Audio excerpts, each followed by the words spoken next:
Hello friends, welcome back to our channel. എല്ലാവർക്കും ഇന്നത്തെ വീഡിയോയിലേക്ക് സ്വാഗതം. ഇന്നത്തെ വീഡിയോ ഹിരോഷിമ ദിനവുമായി ബന്ധപ്പെട്ട ഹിരോഷിമ ദിന കുറിപ്പുമായിട്ടാണ് ഞാൻ വന്നിട്ടുള്ളത്.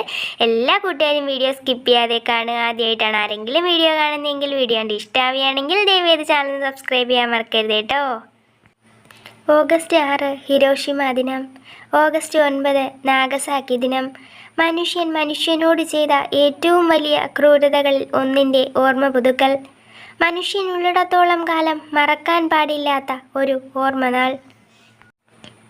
ആയുധക്കൊതി അവസാനിക്കാത്ത ലോകത്ത് ഭൂമിയെ 50 തവണ നശിപ്പിക്കാൻ ശേഷിയുള്ള ആണവായുധങ്ങൾ ലോകത്തുണ്ട്. ഒന്ന് കൈയമർത്തിയാൽ പൊട്ടിത്തെറിച്ച് തീരാവുന്ന ലോകത്താണ് നമ്മുടെ ജീവിതം. ലോക മനസാക്ഷിയെ ഞെട്ടിച്ച 1945 കറുത്ത ദിനങ്ങളെ ഓർമ്മപ്പെടുത്തി വീണ്ടും ഒരു ഹിരോഷിമ ദിനം. ലോകത്ത് ആദ്യമായി യുദ്ധത്തിനിടയിൽ അണുബോംബ് ഉപയോഗിച്ച ദിനമായിരുന്നു 1945 ഓഗസ്റ്റ് 6. ജപ്പാനിലെ ഹോൺഷു ദ്വീപിലെ നഗരമായ ഹിരോഷിമയിലാണ് ലോകത്ത് ആദ്യമായി അണുബോംബ് വീണത്. നിഷ്കളങ്കരായ ജനതയ്ക്കുമേൽ സാമ്രാജ്യത്വം ചൊരിഞ്ഞ കൊടും ഭീകരത.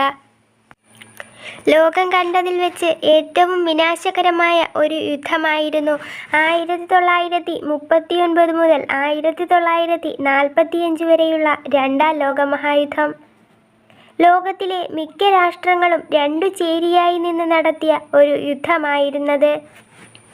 30 രാജ്യങ്ങളിലെ 100 മില്യൺ ജനങ്ങൾ നേരിട്ട് പങ്കെടുത്ത ഈ യുദ്ധത്തിൽ അതിലെ പ്രധാന രാജ്യങ്ങൾ അവരുടെ സാമ്പത്തിക, വ്യാവസായിക, ശാസ്ത്രീയ കഴിവുകൾ മുഴുവൻ ഉപയോഗപ്പെടുത്തി യോദ്ധാക്കളെന്നോ സാധാരണ ജനങ്ങളെന്നോ വ്യത്യാസമില്ലാതെ നടത്തിയ വിനാശകരമായ കടന്നുകയറ്റമായിരുന്നത്.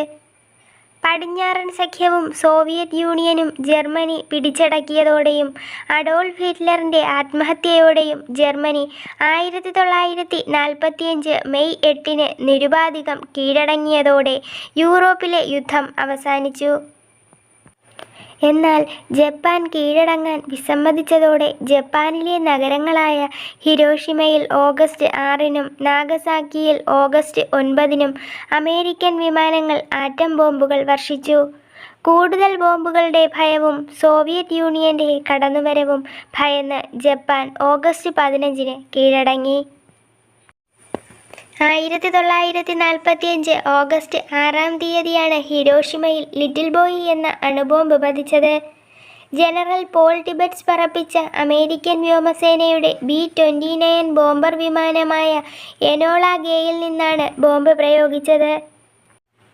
ലിറ്റിൽ ബോയ് എന്നായിരുന്നു ബോംബിൻ്റെ പേര്. യുറേനിയം 235 ഐസോട്ടോപ്പിനെ ലെഡ് കൊണ്ട് ആവരണം ചെയ്ത് നിർമ്മിച്ച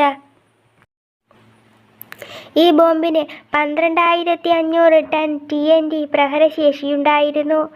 സൂര്യന് തുല്യം ഉയർന്നു പൊങ്ങിയ തീജ്വാലകൾ ഹിരോഷിമ നഗരത്തെ ചാമ്പലാക്കി. പർവ്വത സമാനമായ പുക കൂൺ ആകൃതിയിൽ 40,000 അടി ഉയരത്തിൽ വരെ ഉയർന്നു പൊങ്ങി. 1000 അടി ഉയരം വരെ പൊടിപടലങ്ങൾ ചുഴറ്റിയടിച്ചു. 1.5 ലക്ഷത്തോളം പേർ നിമിഷാർദ്ധം കൊണ്ട് ഇല്ലാതായി. 37,000-ഓളം പേർക്ക് ആണവ വികിരണത്താൽ ഗുരുതരമായി പൊള്ളലേറ്റു. അവർ ഉരുകി വീണ തൊലിയും മാംസവുമായി ഒരിറ്റു വെള്ളത്തിനു വേണ്ടി ചുട്ടുപൊള്ളുന്ന ശരീരം തണുപ്പിക്കാനായി തിളച്ചുമറിയുന്ന പുഴകളിലും കിണറുകളിലും എടുത്തുചാടി. അന്നു മരിക്കാതെ രക്ഷപ്പെട്ടവരും അവരുടെ പിൻതലമുറക്കാരുമായ 4 ലക്ഷത്തിലധികം ജനങ്ങൾ ക്യാൻസർ പോലുള്ള മാരക രോഗങ്ങൾ പിടിപെട്ട് പിന്നീട് നരകിച്ചു മരിച്ചു. ഇന്നും മരിച്ചു കൊണ്ടിരിക്കുന്നു. ഇന്നത്തെ വീഡിയോ എല്ലാ കൊച്ചുകൂട്ടുകാർക്കും ഉപകാരപ്പെട്ട് കാണുമെന്ന് പ്രതീക്ഷിക്കുന്നു. വീഡിയോ ഇഷ്ടപ്പെട്ടാൽ തീർച്ചയായിട്ടും ലൈക്ക് ചെയ്യാനും നിങ്ങളുടെ ഫ്രണ്ട്സിനൊക്കെ ഒന്ന് ഷെയർ ചെയ്ത് കൊടുത്ത് ദയവേത് ചാനലും സബ്സ്ക്രൈബ് ചെയ്യാനും ആരും മറക്കരുത് കേട്ടോ.